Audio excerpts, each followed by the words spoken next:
Nous sommes à la cave Cerebif avec une dizaine de personnes. Aïe, aïe, aïe, aïe, il fallait pas le dire. Nous sommes, voilà, 2, 3, 4, 5 personnes dans cette cave. Je suis très heureuse d'être là en face des vrais gens qui se sont déplacés et qui vont m'écouter. Je remercie David, Françoise et l'Université populaire de Lyon de m'avoir invité et d'ouvrir cette cave à la culture et à la poésie qui ont besoin en ce moment d'aide et de soutien.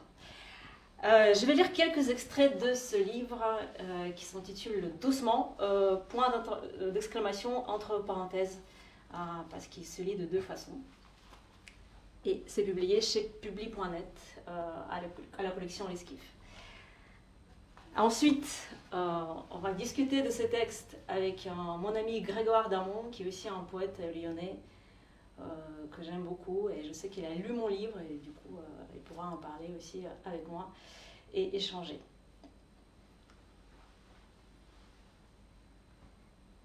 Doux et douce. Douce et doux. Celui qu'on ne voit nulle part, embrasse partout. Sous la doudoune rose du coucher du soleil, sous le firmament, continue le chant, embrasse et lèche carrément vous et vos rails, vos quais, vos trains, vous et la France. Tendre pays, tendre peau couverte d'une petite brume, d'une mousse verte. Ma doudoussa. Si vous regardez les croûtes, si vous touchez les plaies et si en plus vous vous mettez à les laver, gratter, que des doutes dans la tête des petites fées. L'été qui n'a servi à rien. Monarchie de juillet. Mais belle vous êtes et belle tuée après avoir dévoré les congés, maternité, Noël, lecture, amour passager. En République fédérale du mois d'août, septembre est mal vu. Avril est convoité. Les anges asexués, et ceux qui en ont sexe, et ceux qui en ont deux, traversent les plaines des ventres, les grottes et les tétons, tout y bon, disent-ils, tout y bon. Immeuble des années 60, colonne Maurice, rond-point, sortie d'autoroute, lac et montagne, et tes yeux comme deux petites olives noires, mais adoucies. Ta machine administrative douce aussi.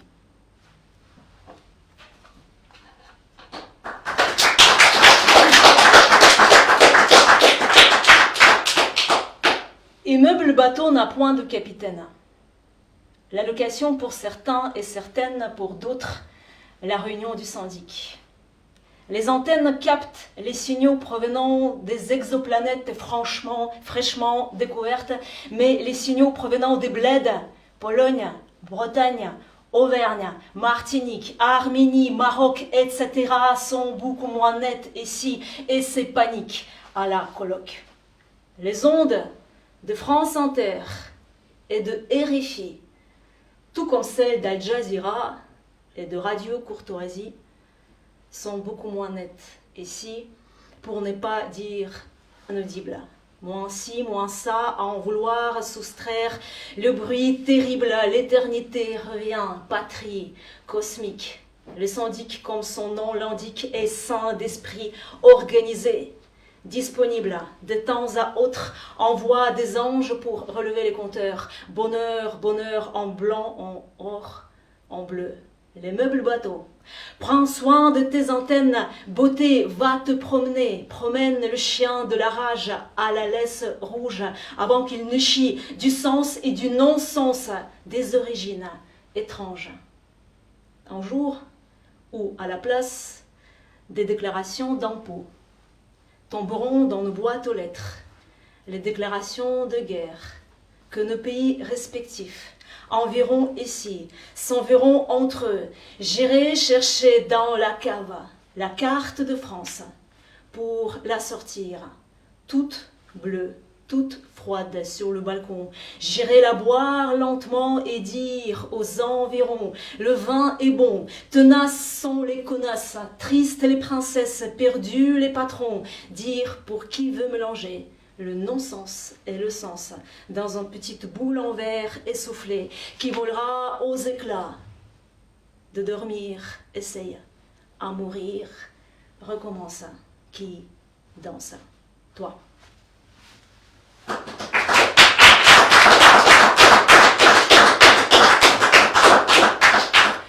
Alors pour comprendre le texte qui va suivre, vous imaginez une famille, et dans cette famille il y a une fille, et cette fille est lesbienne, mais la famille est tradie catholique, donc du coup c'est compliqué. Follement amoureuse de votre fille, océan, Dieu dedans a avalé le sable fin, vous le dire avec autant de culot que lui, vous voir dormir. Les familles jetées dans les rivières se noient, dans les grandes étendues sentir. Paracétamol et doliprane, honte blanche écrase vos doigts gelés, le rouge de son pull fondu depuis bientôt 10 secondes. En quoi l'écume est-elle pire que ces deux molécules? Elle est au loin, jetée à l'eau, jambes de pluie, on n'entend rien, son oui par ricochet comme un ballon déchire son bruit à l'eau. Son nom, moi et la vague, vous et le roi du saumon, vous et le chef de l'hiver, moi et le petit bonhomme vert de l'été qui baisse Danton, calme le jeu, elle, toujours fille, toujours là, toujours près. Vous lui avez bien donné un prénom, nous l'avons répété.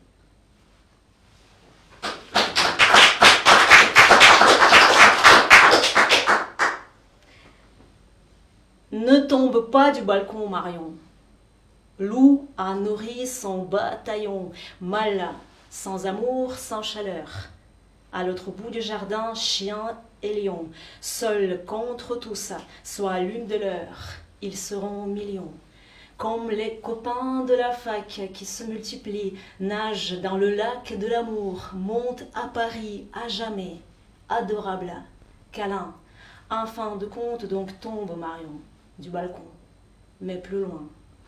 Dans un lit superposé, deux anciens bébés, futurs vieillards, dans la bouche leurs prénoms comme des nénuphars, glissent vers la sortie, n'est pas les écraser. Le balcon, cette lèvre inférieure pétrifiée, ce baiser fossile qui tombe dans la vapeur à son tour, la dernière, la petite, la chaude pierre, ce genre de petit cœur qu'on mange pendant la guerre, en forme de topinambour.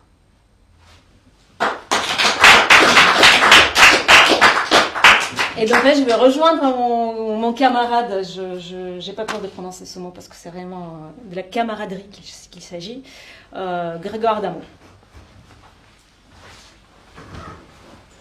Bonjour Katia Bouchouilleva. Bonjour. Alors, Katia Bouchouilleva, déjà bravo pour ta lecture, c'est toujours intense et c'est encore plus intense après tous ces mois qu'on a passé sans pouvoir écouter et voir de la poésie en live. Alors, ce recueil, doucement, est très marqué par les thématiques du départ, de l'arrivée, la question de l'identité, de la migration et en particulier la France. Le mot France résonne dans quasiment un poème sur deux. Et quand on est né à Moscou en 1982, qu'on a débarqué à Grenoble en 2002, je crois, il faut vraiment le vouloir pour vouloir devenir une poète française. Est-ce que tu peux m'expliquer pourquoi tu as voulu devenir une poète française spécifiquement? Parce que je vis en France. C'était...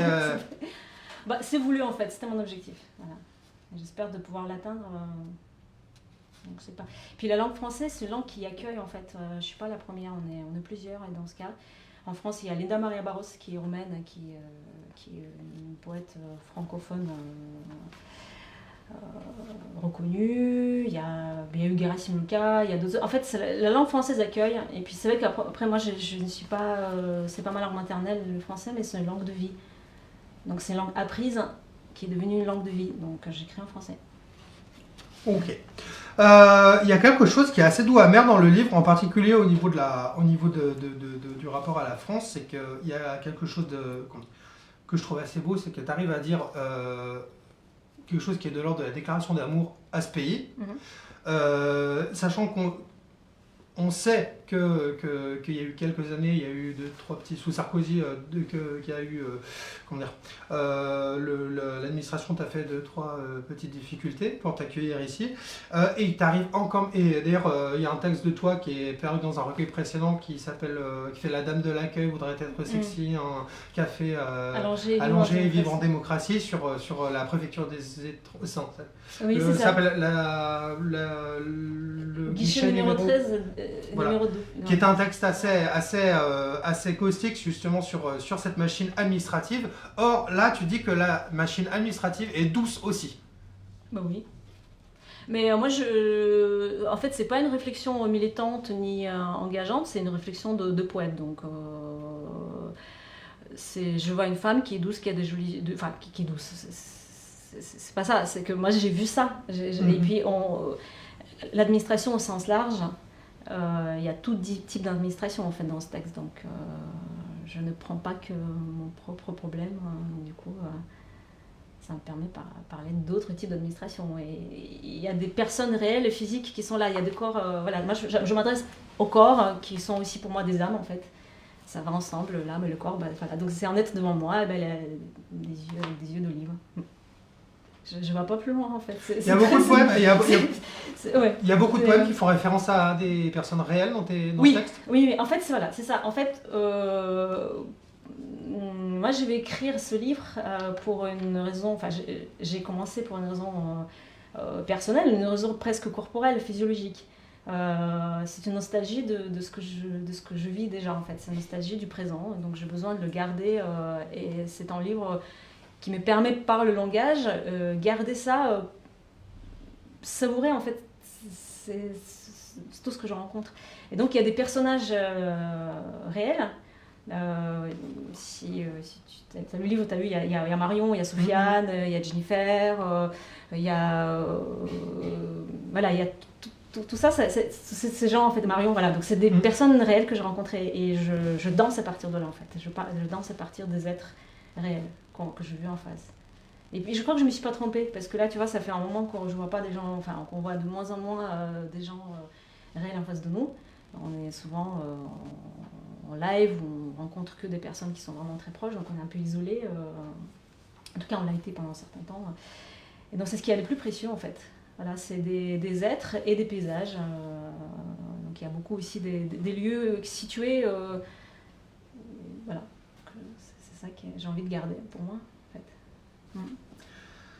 En particulier, par rapport aux gens que tu cites, il y en a un que tu cites vraiment nommément, et qui est une personne qui nous a quitté l'année dernière, malheureusement, qui a été un de tes anciens éditeurs, et qui était aussi un artiste, un plasticien, qui s'appelait Yves Ollery. Est-ce que tu pourrais nous dire 2-3 mots sur Yves Ollery ? Yves Ollery est un plasticien, mais aussi un éditeur, artiste. Pour moi, c'est un grand éditeur en fait, parce qu'il a su former une famille des poètes, y compris des poètes lyonnais. Donc je sais que ça, il a joué un rôle important. Moi, il m'a découvert aussi. C'est grâce à lui qu'il y a des personnes qui m'ont découvert. Donc je suis très reconnaissante à Yves. Voilà.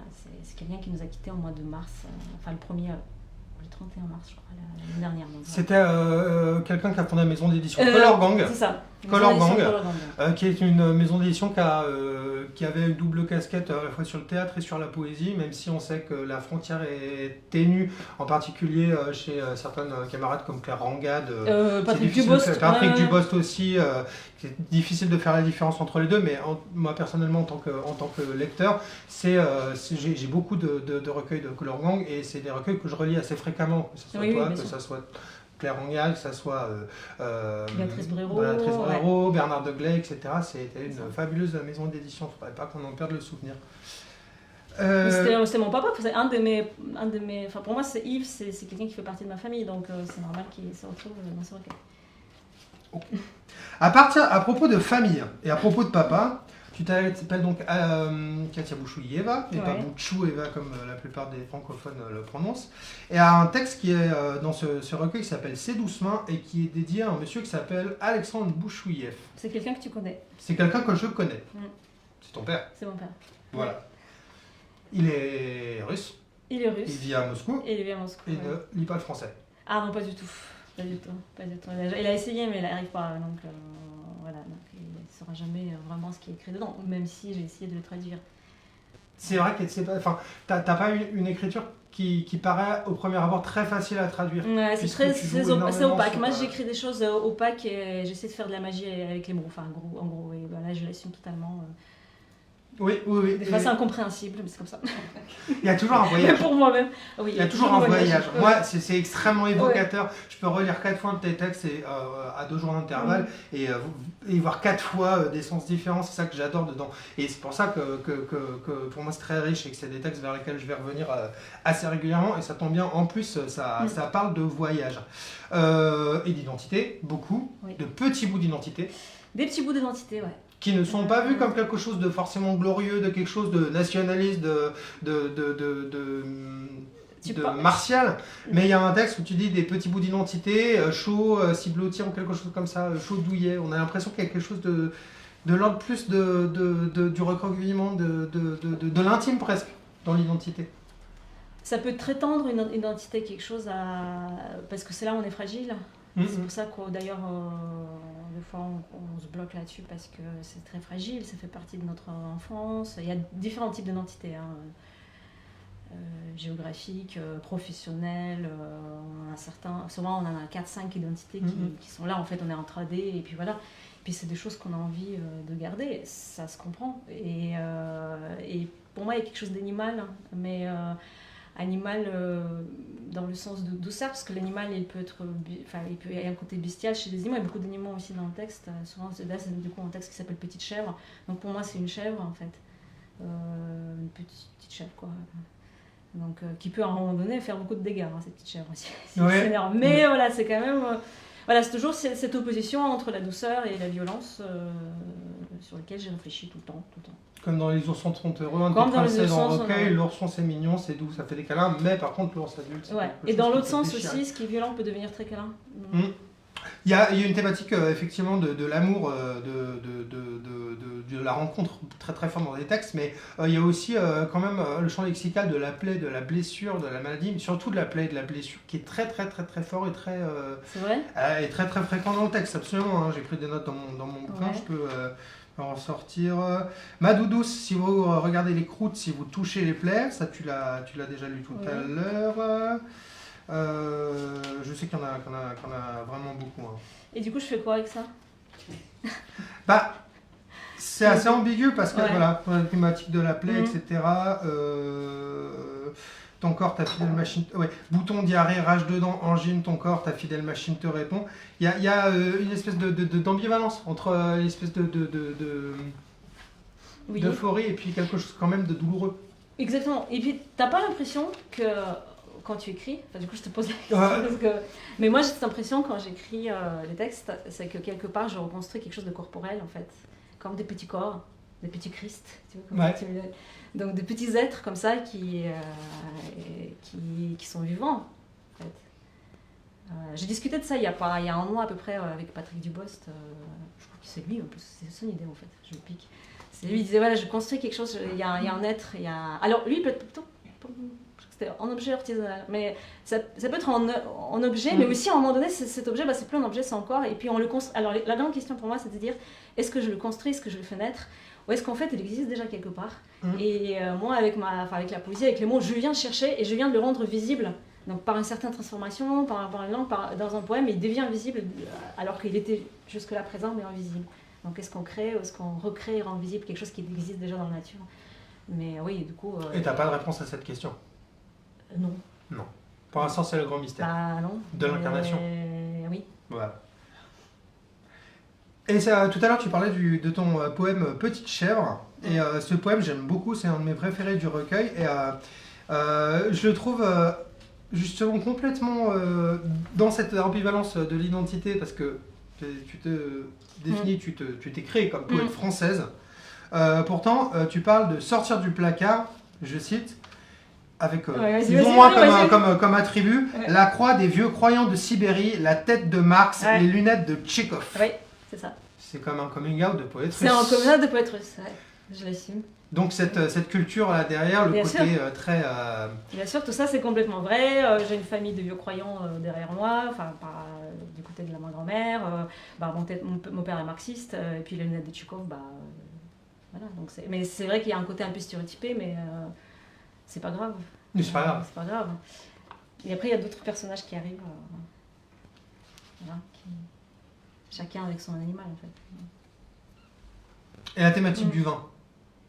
Alors là, c'est très drôle parce que tu m'en parlais tout à l'heure avant l'émission. Oui, je viens de découvrir ça. C'est qu'il y a du vin, qu'on boisson dans plein de textes. Je ne m'y suis pas rendu compte. Est-ce que ça aurait peut-être une connotation spirituelle ou ésotérique? Alors moi, je ne bois pas, donc forcément, ça n'a rien à voir avec la buverie, je pense. Et donc, c'est d'être spirituel. Dans l'incarnation, le mystère de l'incarnation, le vin, la... Allons-y, parce on est dans l'Eucharistie là, on est complètement dans l'Eucharistie. Je pense, oui, c'est ça. Eh ben, je te remercie beaucoup Katia, oui, c'est super. Du coup, alors toi, tu vas lire un de mes textes. Qui s'appelle Moche Moche. Qui s'appelle Moche Moche. Et ça part de quelqu'un qui est beau.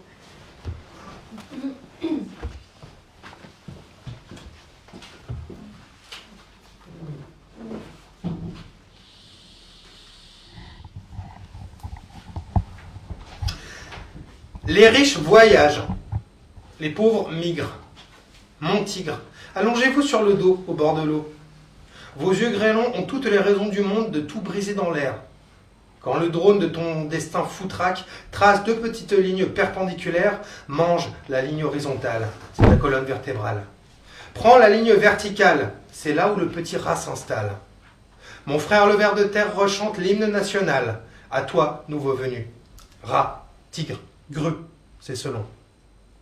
Frôle et caresse les riches intensément. Creuse et embrasse les pauvres intensément aussi. À travers une fenêtre d'un bus de fortune, les pauvres mangent à pleine bouche la plaine jaune et mauve. Mais à l'aube, quelqu'un leur prête des thunes. Donner la thune, voler la thune, c'est tout comme. Quel que soit le sens de la métaphore, fauché, je touche la lèvre inférieure d'un vieux monsieur assis en face. Ça saigne de nouveau. Beau fleuve nous emporte, et au milieu du fleuve, une bouche, un nez, des yeux. À qui? Comme il était moche moche l'homme créé, à partir des vieux tickets de caisse mouillés au fond de ta poche. Maigre et assommé, pâle et sans apport. Mais on l'a aimé. Fort, fort.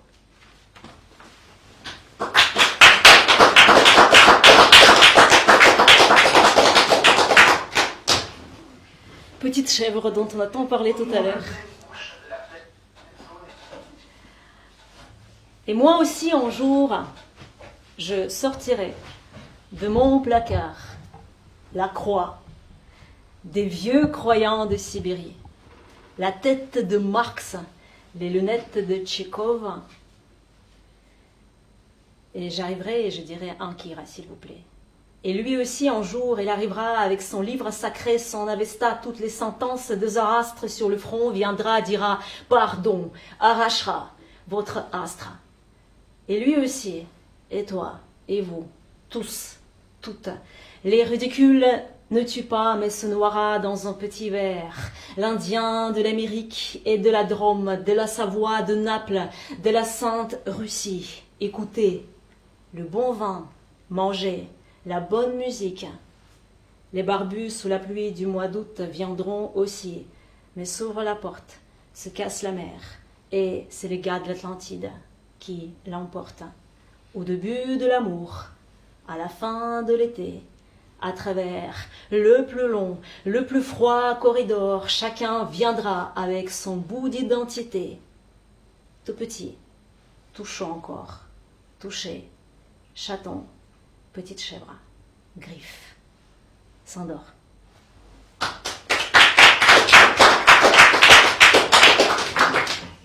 Là, on va se déplacer en Ardèche. C'est du coup un texte qui est marqué du point de vue régional. On est en Ardèche. Quand s'arrête la charrette de chagrin, le fantôme de l'arbre chante doucement dans le coin d'un champ et quelque chose d'amer. Les tiges des larmes humaines, des larmes sèches par exemple, de notre siècle. C'était un vieux spectacle triste ô combien, jaune et vert. Mais la jeune fille devient sucre de la terre. Les étudiants de Grenoble et de Valence, les étudiants